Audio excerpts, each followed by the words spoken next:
So today we're going to spend some time showing what the detectives did to solve this case. Matter of fact, I wrote a book about this detective, and it's called TENACITY Solved Murder. He took the little clues and he followed them all the way out, and he was able to track down the killers. It took him years to do it. The other part of it is, I titled this episode, Status Can Lead to Your Demise. And what is it about? In follow home robbery cases, robbers are out there looking for people who have been successful. They maybe have Rolex watches, a lot of jewelry, and they drive expensive cars such as Bentley's. This attracts the attention of robbers, and they will follow that person home and then rob them when they get home. So that's the facts of our case. As well as there's a really intriguing part of it. It was a mother who was involved in protecting her young children. And I think you're going to be amazed what she did. So let's get into the facts of our case for today. So what is our topic today? Status can lead to your demise, better known as the Graham and Taylor case. Well, it involves Christopher and his wife, Lori. This is the perfect family. They met each other, they started dating, and they got married, and they have 2 young children. And they have a nice home in Encino, which is in the San Fernando Valley. Lori has fixed it up. Beautiful place inside. And life is going very well for the 2 of them, especially Christopher. And Christopher likes nice things. He always wears his Rolex watch whenever he's out. And he also most often has jewelry, gold jewelry on, bracelets, necklace. But his pride and joy is his Bentley. He likes to drive around up and down Ventura Boulevard in his Bentley. To get noticed. You know, he's got his business, he's very successful, and he wants to be recognized for being a successful entrepreneur. And he has a business that's called Gentleman's Quarters. It's a clothing store that's doing quite well. It's high-end, very, very nice merchandise, and is doing well. So it's the end of the day, they're closing up the store, and he calls his wife and says, look, is there anything you need me to pick up at the market? And she said, well, yeah, there's a few things that you could do. And so he does. He goes to the market and goes in there and to get the items that she had requested. Now, Lori at the same time is in the kitchen, and she's trying to get things prepared for dinner time. And working around there, and her young son, who's most likely about 5 years old, he's playing in this little playhouse, and everything is fine. And she knew it would take about 20 to 30 minutes for Christopher to get home. So she's just waiting and has everything ready, but until he gets there. And, you know, she hears the garage door open, and she can hear the music from the Bentley.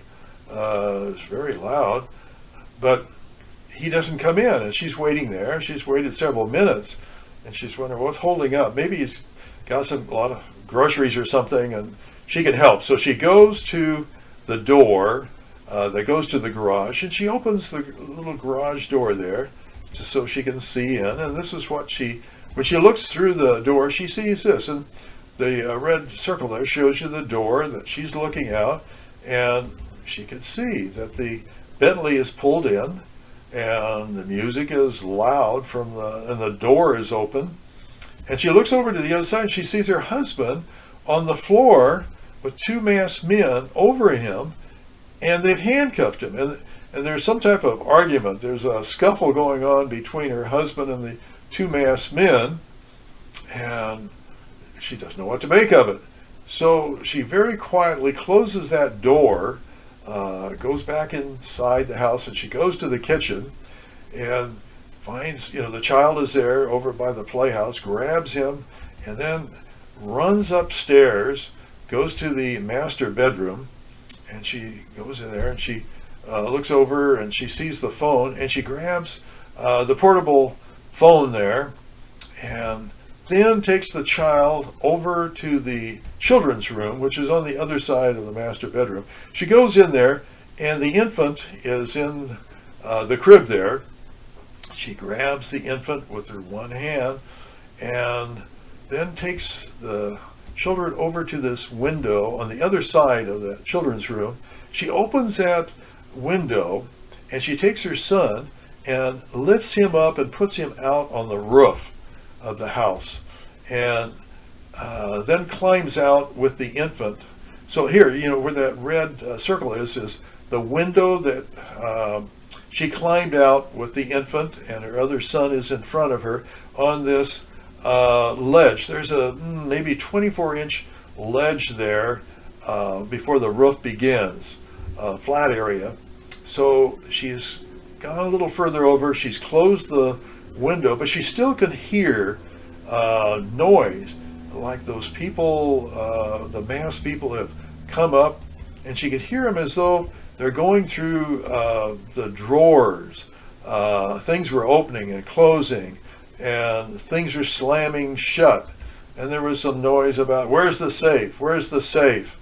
So she's out there trying to keep the children quiet, and she's waiting right there. Now you can see, that's a good view. You can see where she was, where that red circle is. She's there with the two children. She has her portable phone, and she takes that phone, she dials 911 and talks to the dispatcher of LAPD and explains what's going on. And the dispatcher says, okay, I'll get units out there. And most likely within about 3 minutes, she sees a LAPD unit pull up in front, and the officers get out and go up next to the house. They don't enter the house. But at the same time, she's right there, and she can see that the garage door underneath is opened, and the Bentley is pulling out. The Bentley pulls out of the garage and goes northbound on the street. So that's what's happening with the Bentley, but at the same time, another LAPD unit pulls up in front, and she's able to talk to the dispatcher, saying that she can see them and that they can come in the house. And they do. They go inside and they rescue her, they grab her, bring her inside, and they're looking around for her husband. Where's her husband? As they're doing that, she can see that her jewelry has been taken. All the jewelry she had in these little drawers, they're gone. And the Rolex watch that was Christopher's pride and joy was missing. It's gone out of the dresser there. So at the same time they're looking through the house, the other LAPD unit is following the Bentley.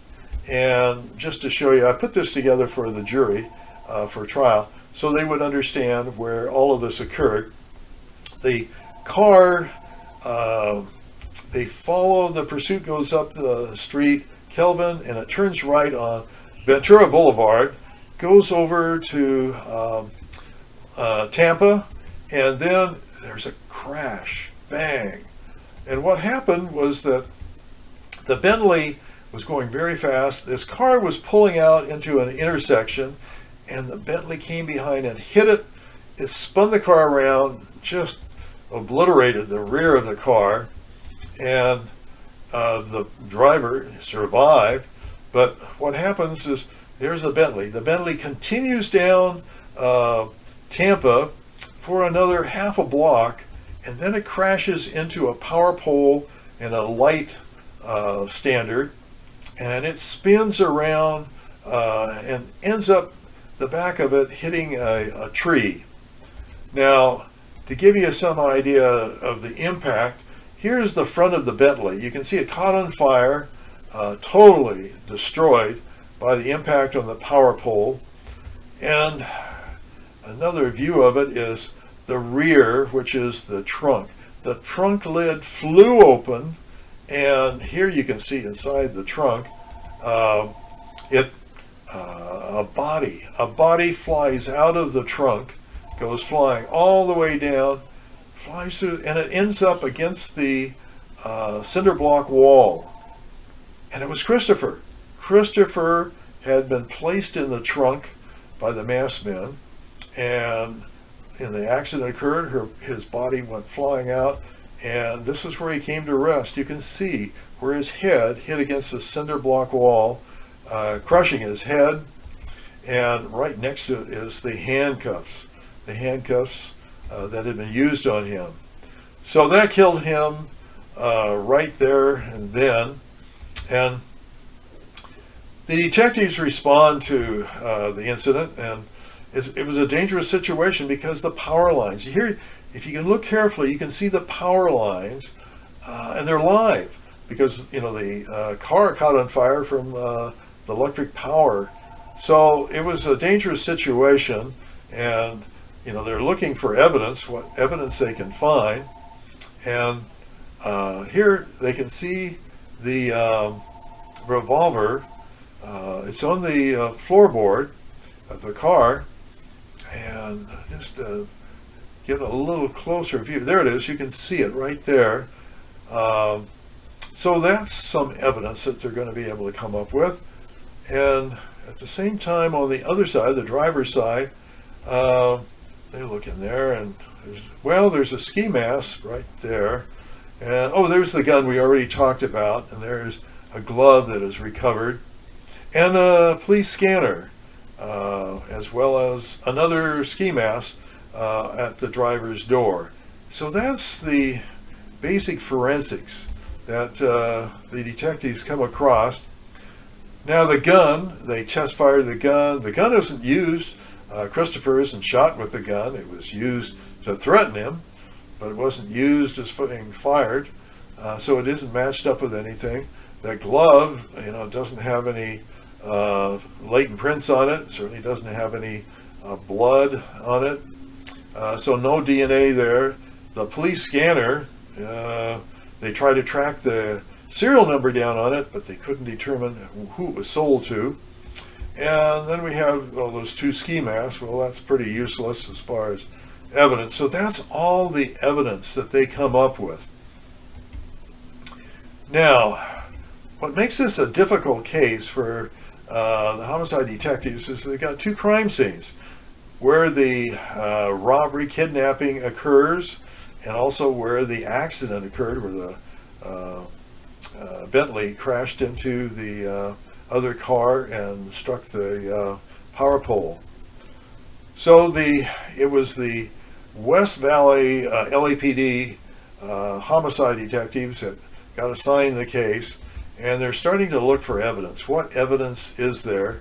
The first thing that came up with on February 8th, 1999, the day of the incident, Kaiser Permanente is a hospital in Woodland Hills, and there was a phone call. A lady called up and says, "Do you have a Boris Graham in the hospital?" And the person taking the call at the hospital says, "Well, let me check." Checks, and there is no one by that name there. And then, "Well, do you know how old the person is?" And the person just fires back, says, "Oh, March 3rd, 1970. And the lady thought, well, that's strange. Very seldom does a person know somebody else's birthday. And she just kind of took note of it. And so she looked through all the patients to see if anybody had such a birthday. And there wasn't anybody in the hospital by that. So she tells her, "No, we don't have anything." After about, an hour or so, the receptionist thought, well, that's a strange phone call.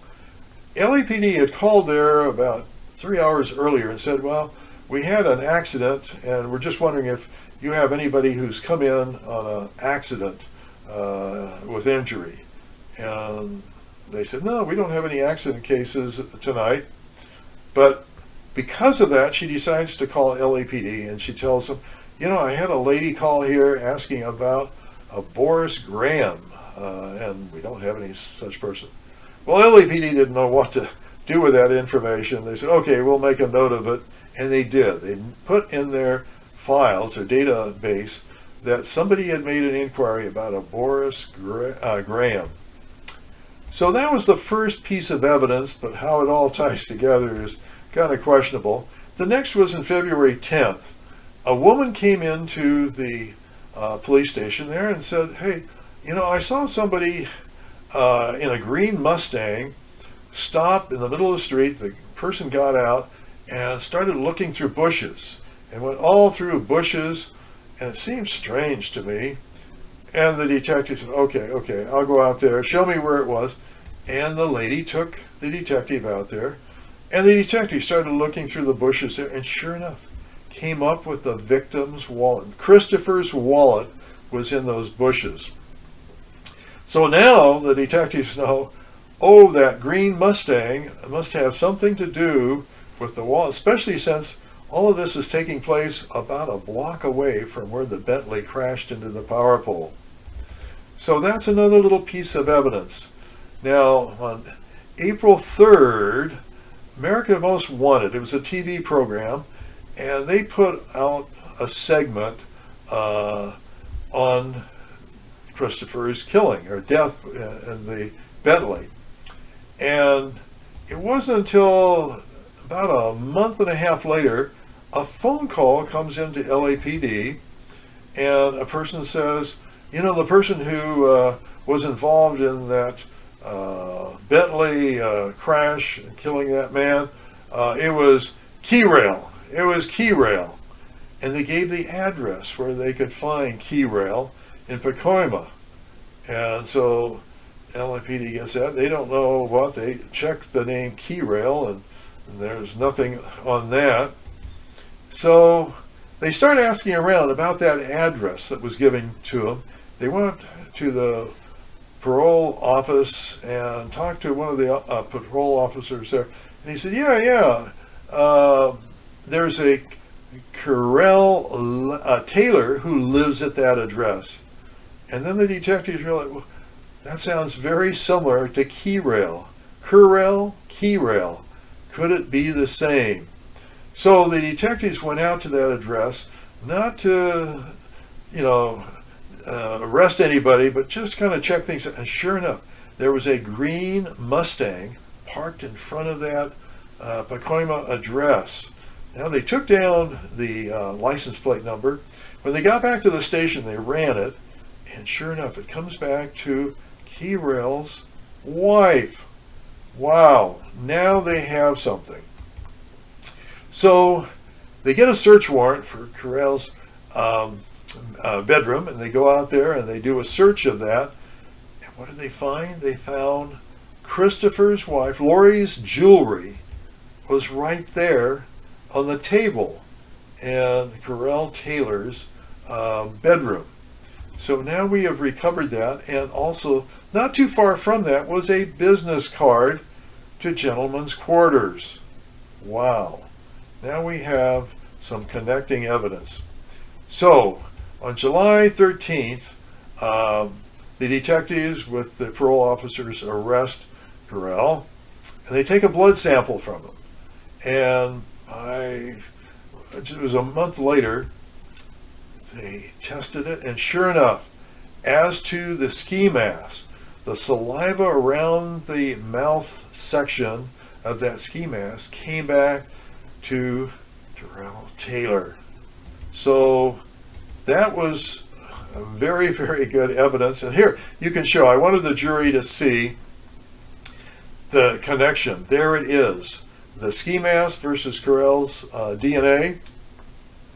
It matches up. So now we know that that ski mask that was found next to the car was worn by Taylor. All right. Now, what about the other suspect? We've got the one taken care of.